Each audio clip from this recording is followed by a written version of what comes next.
In the previous video we covered from episode 1 to episode 9. If you haven't watched the previous part, watch it from the link in the pinned comment. So let's start from episode 10. In episode 10, called Aogiri, things quiet down for a little while. But as usual, this doesn't last very long. A group of ghouls called the Aogiri tree are shaking things up in Tokyo, and not in a good way.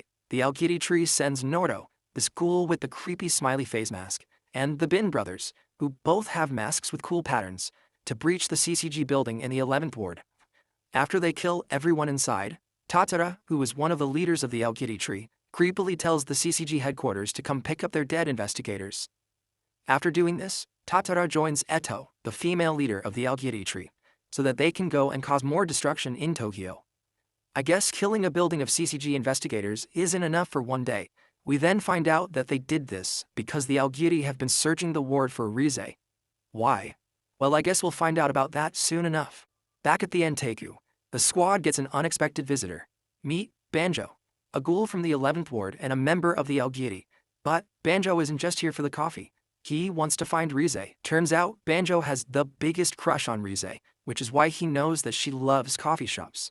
So after tracking her down to the 20th ward, he knew she must have visited Enteiku. Well, Banjo gets his answer soon enough when he smells Rize on Kaneki. This causes Banjo to crash out. But our boy Kaneki has been learning a few moves and knocks Banjo out cold. Atta boy. After Banjo regains consciousness, he tells Kaneki to warn Rize that she should run for her life. Banjo then explains that the Aogiri tree was formed a few months earlier, and basically took over the 11th ward from Banjo and his crew. Since then, the Aogiri tree has been overpowering the doves and driving them out of the 11th ward. Even though Banjo doesn't know why the Aogiri are after Rize, he knows it can't be anything good, so he also warns everyone in Enteiku to leave before the Aogiri tree shows up. The warning comes a little too late though, because in comes Ayato, Tuka's brother, who is also a high-ranking member of the Aogiri tree. But wait, it gets worse. Turns out, Yamori has been following Banjo this entire time, which leads him straight into Enteiku. Yamori is also a high-ranking member of Aogiri and even has his own crew of ghouls called the White Suits. So, when Yamori also smells Rize's scent on Kaneki, he does the logical thing and beats the life out of Kaneki, trashing the entire cafe in the process. After what feels like an eternity, Yamori then kidnaps Kaneki. When Yoshimura returns to Enteiku with Yomo, he calls a meeting with all his employees. In the meeting, Yoshimura explains that they will rescue Kaneki, but still he can't guarantee that they would be safe doing it. But this is our boy Kaneki we're talking about, so nobody minds risking a limb or two to save him. Of course, the team needs all the help they can get. So guess who also joins the rescue team? Pora, when I was told, my best friend Kaneki's life is in grave danger. The low-life scum who captured him must pay. Well, if there was anyone who wanted Kaneki safe and sound, it would be Tsukiyama. For his own twisted reasons, of course. Episode 11, titled High Spirits, picks up with Tuka voicing everyone's concern about Tsukiyama joining them in rescuing Kaneki. But Yoshimura explains how short they are on allies, so they don't have much choice but to trust Tsukiyama. As they plan their rescue mission, we catch up with Kaneki, who is being held and tortured by Yamori. According to lore, Yamori was captured and tortured by a crazy CCG agent years earlier, which caused him to have severe mental issues. Now that he is free, Yamori takes out his trauma on others through torturing them, just like his idol Jason Voorhees. Meanwhile, the CCG have now evacuated almost every human in the 11th ward so that the war against the Aogiri tree can begin. The investigators have tracked down the Aogiri to an abandoned shopping mall in the district. This also happens to be where Jason is holding Kaneki, so Yoshimura plans to use the CCG attack as a cover for rescuing Kaneki. The plan involves the Enteiku squad dressing up in Aogiri tree robes and scattering in order to search for Kaneki. As the face-off between the CCG officers and the Aogiri tree starts, investigator Amon spots Tuka and identifies her as the ghoul responsible for killing Mato. Brandishing his queenke, Amon takes a swing after Tuka, but as he does, he gets attacked by the Bin brothers. This allows Tuka to escape and continue looking for Kaneki. Speaking of Kaneki, our guy is somehow still breathing after all of the torture this Jason fanatic has put him through. It probably helps that Banjo and his friends who visited Kaneki last episode are all planning to break him out too, without Jason knowing, of course. But time is against them. Just as it looks like the CCG officers are about to finally take over the building, a presence makes itself known. Shinohara, the veteran CCG commander, tells his chief that the one-eyed owl is standing in front of them. This massive cool creature is a kakuja, which means its kagune is so advanced that it covers its entire body. But this only happens when a ghoul is a cannibal. The chief basically gives everyone there the opportunity to run if they feel like it, because it's more likely that they will die if they don't. Imagine being a CCG officer and your boss tells you it's okay to run away. Anyway, after this, something even more interesting happens. As the episode closes, we get a small glimpse of Kaneki's hair, and it's white. This leads us right into the last episode of the first season. Ghoul, brace yourself, it's about to get real crazy in here. The episode doesn't even have an intro, we just go straight to where we left off. Kaneki is slowly losing his mind, as Yamori starts taking his fingers and toes off, just so Kaneki can regrow them. Then, as Kaneki slowly blacks out, he remembers the advice his mom told him when he was younger. Ken, it's okay to feel sadness from loss. As long as you remember to stay kind, you'll find joy again. As Kaneki is hallucinating, he sees Rize, who tells him to stop listening to his mom and being so forgiving. But Kaneki isn't ready to embrace his darkest emotions. That is, until he starts revisiting his childhood memories. While Yamori mercilessly chops Kaneki's fingers and toes, Kaneki begins to look back. He starts remembering how his mom was nice to everyone, and how, just because of that habit of hers, she worked herself to death. As Kaneki resists the urge to ignore his mother's advice, Rize reminds him that soon all of his friends will be dead if Kaneki doesn't tap into his dark side. This is exactly what Yamori wants. He knows that if he pushes Kaneki far enough, he'll break mentally. So, after he gets bored of taking Kaneki's fingers and toes, Yamori decides to have Kaneki choose which of Banjo's friends to kill. Yep, Yamori already knows that they were trying to rescue Kaneki. Kaneki chooses not to participate in Yamori's twisted mind games, and for that, Yamori kills both of Banjo's friends in front of him, just for the fun of it. Damn. This was the final straw. After promising himself to not let Rize's energy control him, Kaneki unleashes his full Kagune. And we get to witness Kaneki go through a transformation where his hair turns white and his whole personality changes. No more shy bookworm college student. Kaneki was now a proper ghoul, and he wasted no time in letting Jason know. As Yamori comes to kill him, Kaneki breaks free and wraps his chain around Yamori's neck, then drops the best one-liner in the season, all in about like 20 seconds. Yeah, why don't you chew on this? But our boy Kaneki is just getting started here. Even when Yamori grabs Kaneki's leg, Kaneki simply breaks it, just so he can spin kick Jason with the other leg. Soon enough, Kaneki has Yamori defeated, and this is where we see the biggest change in Kaneki. As Yamori is lying there in shame, Kaneki starts torturing Yamori, and then, well, he eats him. What a way to end the first season, seriously. The first episode of Season 2 is called New Surge.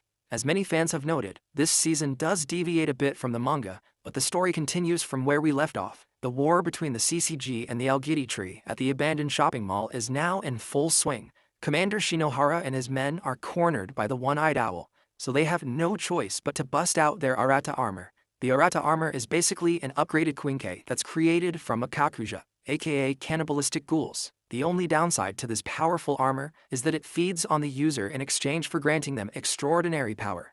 Somewhere on the battlefield, the ultimate sibling rivalry is taking place between Tuka and Ayato. Tuka tries to help Ayato see that the Aogiri tree is just using him, but her brother beats her down and mocks her for trying to associate with humans. Elsewhere, Yomo, Tsukiyama, and Uta aren't having much luck either. As they continue to search the building for Kaneki, they run into Noro, the menacing Aogiri ghoul who literally cannot be killed no matter the attack. When they try slicing him up like sashimi, he simply regenerates like nothing happened. Noro is such a boss that when the attacks stop for a moment, he checks his clock and starts walking off right in front of our guys. Talk about aura maxing. Team Enteku lets Noro go about his business though, because they still need to go find Kaneki, and Noro clearly doesn't intend on dying anytime soon. Back on the rooftop, Shinohara's team have landed a few critical hits on the owl. As the creature starts to bleed, they cautiously celebrate that they might have just put the infamous one-eyed owl out of commission, but the celebration doesn't last long, because the owl immediately heals its wounds. Then, the beast swings its massive sword, and its breeze is powerful enough to blow away the entire CCG squad. Shinohara and Kuroiwa, a fellow CCG official, wage an all-out assault on the owl, but the more they power up their Arata armor, the more they're being eaten alive. Shinohara and his partners soon find themselves on their knees, not from getting attacked by the owl, but from losing so much blood to the Arata armor. The owl then slowly walks over to the two men, But instead of killing them, the owl does what Kaneki did to Amon in Season 1 and spares the officers. According to him, there's no justifiable reason to take a life no matter the cause. Did he forget to tell that to his subordinates in the Aogiri tree? Meanwhile, Ayato isn't interested in showing any mercy to his sister Tuka, especially after she brought up their late father. You see, Ayato despises their old man.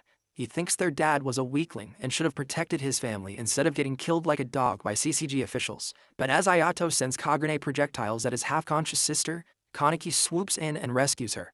Oh, how the tables have turned. Kaneki then hands Tuka over to Nishio and goes on to face Ayato. Further down the road, Ide watches the whole thing go down. Ide has somehow managed to get close enough to the CCG barricades to get a full view of what's been happening.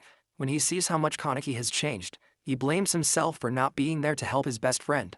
But in this moment, Kaneki doesn't need any help against Ayato. When Ayato starts coming after Kaneki, he makes Ayato look like a complete amateur.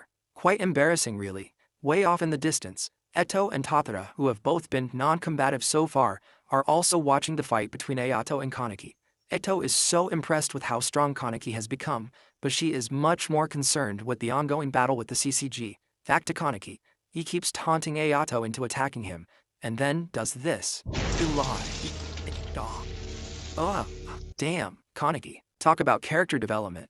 Kaneki confronts Ayato with a sneaking suspicion he has. He suspects that Ayato is not really as bad as he wants people to believe, but instead he has a secret motive for joining the Aogiri tree. Before we can learn what that motive is, Noro pops up out of nowhere, grabs Ayato and disappears. Just then, the entire ground begins to shake, and we soon see why. The Aogiri has actually baited the CCG into coming after them. Now that most of the CCG officers were in the abandoned building looking for ghouls, a bomb goes off that destroys the entire area and kills almost every CCG officer there. On the outskirts of the 11th ward, Tuka and Kaneki reunite for a moment. Tuka tries to lighten the mood by joking about his white hair, but soon she realizes that the Kaneki she knew simply isn't there anymore. Kaneki then tells Kuka that he isn't returning to Enteku. Instead, he has decided to join the Aogiri tree. What the actual? Yeah, Tuka is just as surprised as we all are, but Kaneki has already made up his mind. We then see Kaneki meeting up with his new comrades, Eto, Tatara, Ayato, and Noro. Our MC is now officially playing for the other team. In the next episode, called Dancing Flowers, we get a flashback to when the CCG first faced the One-Eyed Owl. A young Kureo Mado and Commander Shinohara step up to face the legendary ghoul. Mado actually lost his wife to the One-Eyed Owl, so now he steps up to fight for revenge. But before Mado can do anything, Special Class Ghoul Investigator Arima, this guy with the blue hair, steps in and goes at it with the owl. Remember this guy, cause we'll be talking about this legend real soon. After this flashback, we join the CCG in a meeting at their headquarters. The CCG Bureau Director Yoshitoki Washu informs everyone present of how the Aogiri tree insurgency has spread across the country. Since taking over the 11th ward, the Aogiri insurgents now have control over the 9th and 10th wards. Yoshitoki also lets them know that the Aogiri takeover is being led by a ghoul with an eye patch mask. Of course, this ghoul is none other than our boy Kaneki, but the CCG doesn't know this yet. The top priority of the CCG now is to wipe out the Aogiri tree and exterminate the owl. Oh, and after the meeting, Shinohara meets the CCG's newest part-timer. And it's none other than Hide. Yikes. Back at Enteku, things are slowly getting back to normal. As the Enteku squad cleans up the cafe, Tuka is noticeably absent. That's because she is now studying for her entrance exams to go to college. Turns out, Tuka has decided to apply for Kami University, which is Kaneki's old college. Coincidence? I think not. And speaking of Tuka, her life isn't fully back to normal yet. As she exits the bathroom at school, she notices that a group of students are talking about a ghoul evacuation drill for the campus. Thanks to Kaneki and his new Aogiri tree buddies taking over the 9th and 10th ward, the school is on high alert. This, of course, causes the students to hate ghouls even more, and reminds Tuka that Kaneki is no longer around. And speak of the devil, we catch up to Kaneki in the middle of a crime. A scared CCG investigator holds his breath as Kaneki stands over his dead colleagues. As the investigator tries to stay quiet, Kaneki notices him hiding behind a desk. But before Kaneki does anything else, Ayato comes in and the pair of ghouls head out to another location. Given the recent loss of territories, the CCG is in urgent need of reinforcements. A whole bunch of top-level investigators have been called into the CCG headquarters to help. Among the newcomers is a weird little guy with stitch tattoos. His name is Juzo. But don't let that squeaky little voice fool you. Juzo is a straight-up badass. However, he can be a little bit creepy, which pisses off his deskmate Takizawa, who is also a new investigator. You're supposed to be an investigator, try to act like one. Amon also receives a new partner called Akita Mato. She's the daughter of Amon's late partner and mentor Kureo Mato. The two accidentally meet at Mato's grave, where Amon has been coming regularly to brief his former partner on the current state of the battle against ghouls. That's so sweet. Even though Amon isn't very pleased at first with his new partner, he promises to look out for her because of his respect for her dad Kureo. In the next episode, titled Hangman, we see Kaneki and Ayato in action as they try to rescue Naki, this guy, as he is being transported to Cochlea, the CCG's supermax prison for ghouls. Naki is a part of Yamori's team called the White Suits, but now that Yamori is dead, the leadership position actually falls on Naki. The reason Naki is being freed by the Aogiri faction is because they want to strengthen their crew. In fact, they intend to go around freeing different ghouls who have been locked up by the CCG. As Kaneki and Ayato are busting Nanaki out from the armored van, Kaneki gets attacked by the Yasuhisa twins. The black-haired girl is Kurona, and the white-haired girl is Nashiro. The twins are intrigued by Kaneki's strength. They too are half-ghouls like Kaneki, but before he can ask them anything about it, they disappear. Meanwhile, at Enteku, Hinami asks about Kaneki after seeing him spread chaos on the news.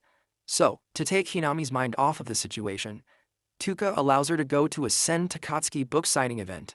Hinami is so excited because Takatsuki is like her favorite author. This gives Tuka some time of her own to go and tour the campus of her dream college, Kami University. Here, she meets Hide, who is busy taking down Kaneki's missing person flyers. The two have a warm chat about Kaneki and how he grew up, but Hide is doing more than just removing flyers. While at his part-time job at the CCG, he's doing his own investigation into where Kaneki might be and what info the authorities have on him. This is when Hide finds out that the CCG have nicknamed Kaneki as the Eye Patch Ghoul, but Akira becomes suspicious of why Hide is so interested in ghouls, even though he isn't an investigator. So Hide laughs it off and scrams before Akira can question him anymore. We also learn that Tsukiyama is still on the hunt for Kaneki, so much so that he's infiltrated the Aogiri tree. When he hears rumors that Kaneki freaking cannibalized Yamori, he gets so excited that he blows his own cover. The episode ends with the CCG discussing theories on the Eye Patch Ghoul, recalling the accident from months ago involving Kaneki and an unknown woman. They find it very odd that both Kaneki and the doctor who performed the organ transplant to save his life have both disappeared. The next episode is called Deeper Layers.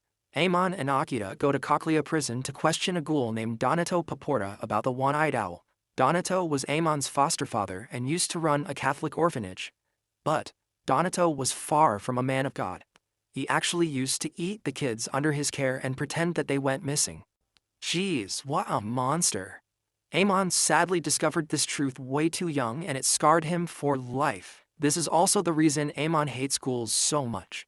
Donato doesn't intend to cooperate during this interview though. But just as Amon and Akira are about to leave, the Aogiri tree begins a full-scale attack on Cochlea to release all its inmates. Eto, Tatara, Noro, Kaneki, and Ayato are leading the attack, killing anyone and everyone in their way. Amon and Akira have no choice but to hide and try to escape, but they don't get far before they are cornered by Naki and his team of white suits, as well as some newly freed inmates. Meanwhile, Kaneki goes off to find and free an inmate called Shachi Kamashiro, the ghoul who was Rize's foster dad.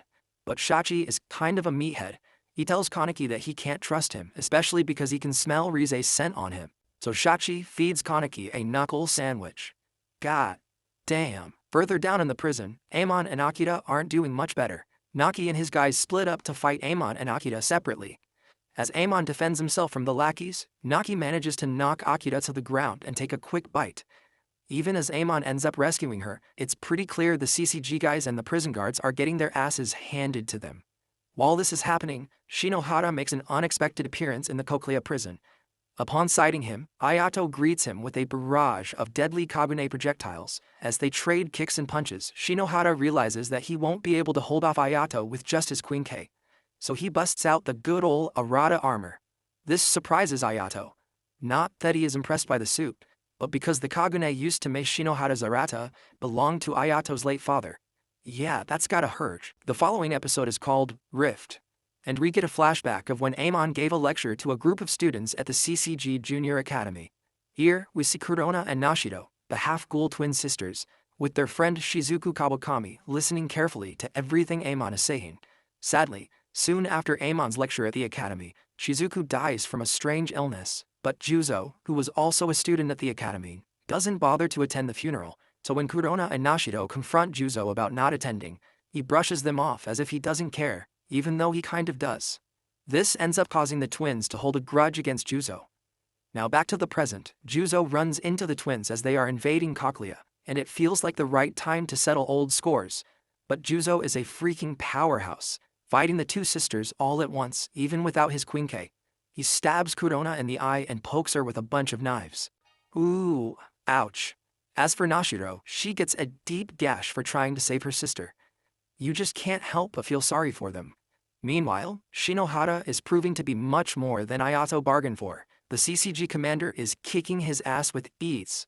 But at some point, as Ayato runs up to counterattack, Shinohara's Arata begins to resist hitting Ayato, almost as if Ayato's dad's Kagune could sense it was attacking his son. Still, Shinohara is a tank. He simply uses his Quinque to smack Ayato into submission. Juzo, on the other hand, is much more happy to slice and dice the Yasuhisa twins. As Kurona runs up to hold her dying sister's hand, Juzo slices Nashiro's hand right off. Yeah, Juzo is proving to be an unstoppable force. But before he can end them both, Kurona grabs her sister and runs like hell. As Shinohara looks on in pity, Ayato collapses in front of him. But before Shinohara can even begin to process what is happening, Kaneki swoops in to save the day. But there's something obviously different about his appearance. He's changed into a half-kakuja with a bird beak. In other words, this ain't even his final form. Kaneki proceeds to take Ayato to safety and then starts attacking Shinohara. Still, Shinohara ain't no slouch either, and after taking a few hits from Kaneki, he manages to use his Quinque and slice up Kaneki's back. Ordinarily, that would have done the trick, but Kaneki is in full psycho mode and has lost all control over himself. So now that Kaneki is almost insane, we get a glimpse at just how strong he really is. And unfortunately for Shinohara, he gets the first-hand experience. Elsewhere, as Amon helps an injured Akira to safety, they stumble upon the Yasuhisa twins in an alleyway. Amon recognizes them from the junior academy, but Kurona quickly disappears into the dark with her sister. As Amon walks with Akira, trying to process what caused the twins to switch into ghouls, the prison officials are finally able to release RC gas, which strips ghouls of their powers. Now that's a relief. But, as Amon is getting his hopes up, he sees Kaneki, still in half-kakuja form, eating Shinohara's Arata while the commander lies unconscious. As Amon starts attacking Kaneki, he's low-key disappointed because he thought Kaneki was different from the other ghouls. After Amon starts calling him a murderous monster, Kaneki starts crying uncontrollably. Reality hits our MC as he realizes the monster he has allowed himself to become. Within seconds, the one-eyed owl makes his appearance through the RC fog. Luckily for Amon and Akira, the owl is just here to pick up Kaneki and Ayato before disappearing almost as soon as he arrives. The 6th episode is called 1,000 Paths, and Kaneki's having a pretty tough time. Ever since he unlocked his Kakuja form, he simply can't control it. It randomly goes off, causing him great pain, and leaves everything around him in ruins. And thanks to his latest rampage, his name is everywhere. Even Tuka, who's just trying to study for her school entrance exams, can't escape the constant eye patch gossip. In a zoo, we see that Juzu has been spending some time alone, just chilling. He sees a family, and it triggers some dark memories. We flash back to his awful childhood as a human pet in Ghoul Fight Club, a project run by a fat psychopath often referred to as Big Madam. Here, Juzu earned rewards for being a good little torturer. He was saved when CCG raided the place, though the other investigators wanted nothing to do with him. But Shinohara saw something in him and took him in as a partner. Back in the present, Juzu and Shinohara make small talk about death and how scary the owl is. Juzu's totally unfazed by the idea of dying, but Shinohara says that he'd be very sad if he'd lost him. It's such a weirdly sweet moment. Meanwhile, Amon and Akira find themselves alone in a bar. After a few drinks, Akira unloads all her emotional baggage. Her parents were killed by ghouls, the CCG never gave her dad proper credit, and she even blames herself and Amon for his death. Amon admits fault but promises to protect her as her mentor's daughter. After Akira passes out from all the drinking, Amon takes her home and tries to take care of her, but when she stirs in her sleep and calls out, "Dad," Amon thinks she's coming on to him. Mortified, he punishes himself by doing push-ups all night on her balcony in shame. Okay. The next morning, Akira calls him a perv, then apologizes for being such a mess. I'm kinda shipping these two now.